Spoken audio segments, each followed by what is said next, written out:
ಅವ್ರು ಏನಂತಾರೆ ಇನ್ನೊಂದು 2 ದಿವಸ ಟೈಮ್ ಕೊಡಿ ನೋಡೋಣ. ಆಮೇಲೆ ಏನಂತಾರೆ ನಿಮ್ಮದು ಪ್ರೂಫ್ಗಳೆಲ್ಲ ಕೊಡಿ, ಆಧಾರ್ ಕಾರ್ಡ್ ಏನೇನು ಪ್ರೂಫ್ ಐತೆ ಅದು ತೊಗೊಂಬಂದು ನಮ್ಗೆ ಕೊಡಿ, ನಿಮ್ಗೆ ಏನಾದ್ರು ಒಂದು ಸಹಾಯ ನಾವು ಮಾಡ್ತೀವಿ ಅಂತ. ಅವ್ರಿಗೆ ಹೂವು ಹಾಕಕ್ಕೆ ಹೋದ್ರಿ, ಏನಾಯಿತು? ಹೂವು ಹಾಕಿದ್ರೆ ಎಲ್ಲ ಇದು ಮಾಡ್ಕೊಂಡು ಮತ್ತೆ ಅವ್ರು ಎತ್ತಿ ಎಲ್ಲ ಕೈಗೆ ಕೊಟ್ಬಿಟ್ರು. ಏನು ಇದು ಮಾಡಿಲ್ಲ, ನಿಮ್ಮನ್ನ ಯಾಕೆ ಟಚ್ ಮಾಡಿಲ್ಲ ಅವರು? ನಾವು ಹತ್ರ ಹೋಗಿಲ್ಲ ಮೇಡಮ್, ನಮ್ಮ ಮಗು ಇಟ್ಕೊಂಡು ಕೂತಿದ್ವಿ, ಅದರಿಂದ ನಾವು ದೂರ ನಿಂತಿದ್ವಿ. ಹೂವು ಹಾಕಕ್ಕೆ ಹೋದ್ರೆ ಅವ್ರು ಟಚ್ ಮಾಡಿಸ್ಕೊಳ್ಳಿಲ್ಲ, ಯಾಕೆ ಗೊತ್ತಿಲ್ಲ ಮೇಡಮ್, ಅದು ಸಾರೇನ ನಾವು ಕೇಳಬೇಕು, ಸಾಹೇಬ್ರನ್ನ ಕೇಳೋದಕ್ಕೆ ನಮ್ಗೆ ಗೊತ್ತಾಗೋದಕ್ಕೆ. ನಮ್ಮನ್ನು ನೋಡಿದ್ರೇ ಅವ್ರಿಗೆ ಇಷ್ಟ ಇಲ್ವಲ್ಲ, ನಾವೇನು ಮಾಡೋಣ? ನಮ್ಮನ್ನ ಒಂದು ನಾಯಿಗಳ ಥರ ಓಡಿಸಿದ್ರೆ ನಾವು ಎಲ್ಲಿ ಹೋಗೋಣ ಮೇಡಮ್? ನಮ್ಮ ಕಷ್ಟ ಇರೋದು ನಾವು ಸಾರ್ಗಳ ಹತ್ರನೇ ಬಂದು ಹೇಳೋಕ್ಕಾಗುತ್ತೆ.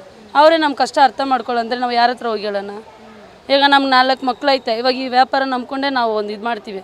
ಬೆಳಗ್ಗೆ ಹೊತ್ತು ಸ್ಕೂಲ್ಗೆ ಹೋಗ್ಬೇಕು ಮಕ್ಕಳು, ಅವ್ರಿಗೆಲ್ಲ ರೆಡಿ ಮಾಡಿಬಿಟ್ಟು ನಾವು ಬಂದು ಇಲ್ಲಿ ಕೆಲಸ ಮಾಡೋಕ್ಕೆ ಸರಿ ಹೋಯ್ತೈತೆ. ಇನ್ನೊಂದು ಬಂದ್ಬಿಟ್ಟು ಬೇರೆ ಕಡೆ ಕೆಲಸ ಹೋಗ್ಬೇಕಂದ್ರೂ ಆ ಕೆಲಸಕ್ಕೆ ನಾವು ಹೋಯ್ತೀವಿ, ಇಲ್ಲ ಅನ್ನಲ್ಲ.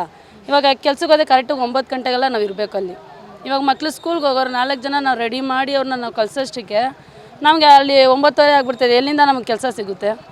ಇದರಲ್ಲಿ ಬಂದು ಒಂದು ಗೋಣಿ ಚೀಲ ಹಾಕಿದ್ರೆ ಒಂದು 10 ರೂಪಾಯಿನೋ 20 ರೂಪಾಯಿನೋ ಸಂಪಾದನೆ ಮಾಡ್ತೀವಿ. ನಮ್ಮ ಮಕ್ಕಳನ್ನ ನಾವು ಸಾಕ್ತೀವಿ, ಗೌರವವಾಗಿ ಸಾಕ್ತೀವಿ. ನಮ್ಮ ಗಂಡ ಎಲ್ಲ ಬಿಟ್ಬಿಟ್ಟು ಹೋಗ್ಬಿಟ್ರು, 4 ಹೆಣ್ಮಕ್ಳಂತ ಬಿಟ್ಬಿಟ್ಟು ಹೋಗ್ಬಿಟ್ರು. ನಮ್ಮ ತಾಯಿ ಮನೇಲೂ ನಮ್ಮನ್ನ ಸೇರಿಸಲ್ಲ, ಯಾಕಂದರೆ ನಮ್ಮ ಇಷ್ಟ ಅಲ್ಲದ್ರೆ ನೀವು ಮದುವೆ ಮಾಡ್ಕೊಂಡೋದ್ರಿ ನೀವೇ ಅನುಭವಿಸ್ರಿ ಅಂತ ಬಿಟ್ಬಿಟ್ರು. ನಮ್ಮ ತಾಯಿಯವರು ಯಾರೂ ನೋಡೋಲ್ಲ ನಮಗೆ. ಈಗ ನಾವು ಒಬ್ಬರೇ ಇದ್ದೀವಿ, ನಮ್ಮ ಮಕ್ಕಳು 4 ಮಕ್ಕಳನ್ನ ಹೆಣ್ಮಗು ನನಗೆ ಹೆಣ್ಮಕ್ಳನ್ನ ನಾವು ಸಾಕ್ಬೇಕು. ಹೆಂಗೆ ಮೇಡಮ್ ನಾವು ಸಾಕೋದು? ಈ ಗೋಣಿ ಚೀಲ ಹಾಕಿದ್ರೆ ಒಂದು 20 ರೂಪಾಯಿ 10 ರೂಪಾಯಿ ವ್ಯಾಪಾರ ಮಾಡ್ತೀವಿ, ದುಡಿತೀವಿ, ಹೋಗ್ತೀವಿ, ಮಕ್ಕಳನ್ನ ನೋಡ್ತೀವಿ. ಬೆಳಗ್ಗೆ 6 ಗಂಟೆಗೆ ಬರ್ತೀವಿ ಮೇಡಮ್, ನೈಟ್ 10 ಗಂಟೆಗೆ ನಾವು ಹೋಗ್ತೀವಿ.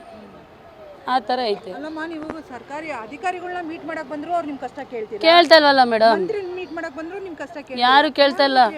ಅದೇ ನಾವು ಅವ್ರನ್ನೇ ಕೇಳಬೇಕು, ಯಾರ ಹತ್ರ ಹೇಳೋಣ, ಯಾರ ಹತ್ರ ಹೋಗ್ಬೇಕು? ನೀವೇ ಹೇಳಿ ಸರ್, ನೀವೇ ಹೇಳಿ ಸರ್. ನಾವು ಯಾರ ಹತ್ರ ಹೋಗ್ಬೇಕು, ಏನು ಮಾತಾಡ್ಬೇಕು ನೀವು ನಮ್ಗೆ ಹೇಳ್ಕೊಡಿ. ನಾವು ಬಡವರು, ನಮಗೆ ಗೊತ್ತಿಲ್ಲ, ನಾವೇನು ಓದಿಲ್ಲ.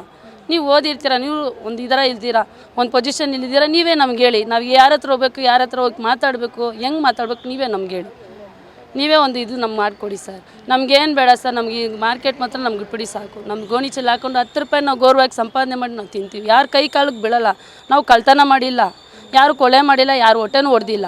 ನಾವು ಕಷ್ಟಪಡ್ತೀವಿ, ನಾವು ತಿಂತೀವಿ. ನಮಗೆ ಗೋಣಿ ಚೀಲ ಮಾತ್ರ ನಮ್ಗೆ ಬಿಡಿ. ನಾವು ಹಾಕ್ಕೊಂಡು ಒಂದು 10 ರೂಪಾಯಿ 20 ರೂಪಾಯಿ ಸಂಪಾದನೆ ಮಾಡಿ ನಮ್ಮ ಮಕ್ಕಳನ್ನ ಒಂದು ಒಳ್ಳೆ ಇದರಲ್ಲಿ ಓದಿಸ್ಬಿಟ್ಟು ಅವ್ರನ್ನ ಒಂದು ಒಳ್ಳೆ ಪೊಸಿಷನ್, ನಾವೇ ಬಂದಿಲ್ಲ, ನಾವು ಓದಿಲ್ಲ, ಮಕ್ಕಳು ಅದಚ್ಚರು ಒಂದು ಒಳ್ಳೆ ಪೊಸಿಷನ್ಗೆ ಬರಲಿ ಸರ್. ಅದಕ್ಕೆ ನಮ್ಗೆ ಇದು ಮಾತ್ರ ನಮ್ಗೆ ಸಹಾಯ ಮಾಡಿ, ಬೇರೆ ಏನು ಬೇಡ ಸರ್. ನಿಮ್ಗೆ ತಾಳ್ಮೆಯಿಂದ ಕೇಳ್ಕೊತೀನಿ, ಇದು ಮಾತ್ರ ನಾವು ಮಾಡಿ. ಸುಮಾರು 42 ದಿನ ಆಯಿತು ಅಂತೀರಾ? ಹೌದು ಮೇಡಮ್. ಅಷ್ಟು ದಿನದಿಂದ ಈ ಪೊಲೀಸರು ಮತ್ತು ಈ GB ಅವರು ತುಂಬ ನಿಮಗೆ ತೊಂದರೆ ಕೊಡ್ತಾ ಇದ್ದಾರೆ, ತುಂಬ ತೊಂದರೆ ಮೇಡಮ್. ವ್ಯಾಪಾರ ಮಾಡಕ್ಕೆ ಬಿಡ್ತಿಲ್ಲ ಅಂತ ಹೇಳ್ತಾ ಇದ್ದೀರಾ?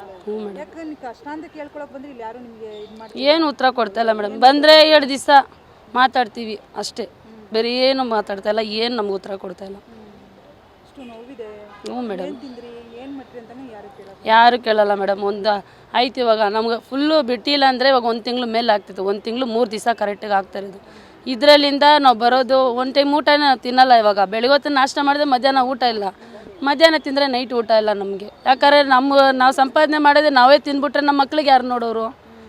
ಈಗ ಗಂಡ ಇದ್ದರೆ ಏನೋ ತೊಗೊಂಬಂದು ನಮ್ಗೆ ಹಾಕ್ತಾರೆ, ಅಪ್ಪ ಅಮ್ಮ ಇದ್ದರೆ ಏನೋ ನಮ್ಗೆ ನೋಡ್ತಾರೆ ಅಂತ ನಾವು ಒಂದು ಧೈರ್ಯದಲ್ಲಿ ನಾವು ಇರ್ಬೇಕು. ನಮ್ಗೆ ಯಾರೂ ಇಲ್ಲ. ಇದನ್ನು ಸಂಪಾದನೆ ಮಾಡಿದ್ರೇ ಮೇಡಮ್ ನಮಗೆ. ಯಾರು ಇಲ್ಲಾಂದ್ರೆ ನಾವು ಎಲ್ಲಿ ಹೋಗೋಣ? ನಮ್ಗೆ ಗೊತ್ತಿರೋ ಕೆಲಸನೇ ನಾವು ಮಾಡೋಕ್ಕಾಗೋದು. ಆ ಥರ ಐತೆ ಮೇಡಮ್. ಸ್ವಲ್ಪ ಸಾಹೇಬ್ರು ನೋಡಿ ನಮಗೆ ಸಹಾಯ ಮಾಡಿದರೆ ತುಂಬ ಒಳ್ಳೆಯದಾಗುತ್ತೆ ಮೇಡಮ್. ಮಾರ್ಕೆಟಿಂದ ಇಲ್ಲಿ ಬಂದಿದ್ದೀನಿ. ನಮ್ಮದು ಏನು ಸಾರ್ ನಮ್ಮ ಕಷ್ಟ ಹೇಳ್ಕೊಳಕ್ಕೆ ಬಂದಿದ್ದೀವಿ. ಸಾರ್ ಏನು ಒಂದು 2 ಮಾತು ನಮ್ಮದು ಕೇಳಲಿಲ್ಲ. ನಮಗೆ ಬೇಜಾರಾಯಿತು. ಏನು ಬಂದಿದ್ದೀರಾ ಅಂತಲೂ ಒಂದು ಮಾತು ಕೇಳಲಿಲ್ಲ. ಇಷ್ಟು ಜನ ನಾವು ನೊಂದು ಬಿಟ್ಟಿದ್ದೀವಿ 1 ತಿಂಗಳಿಂದ. ಮಕ್ಕಳು ಮರಿಗೆ ಊಟ ಇಲ್ಲ, ನನಗೆ ಗಂಡ ಇಲ್ಲ, ಇಲ್ಲಿ ನೋಡಿ ಗಂಡ ಇಲ್ಲ.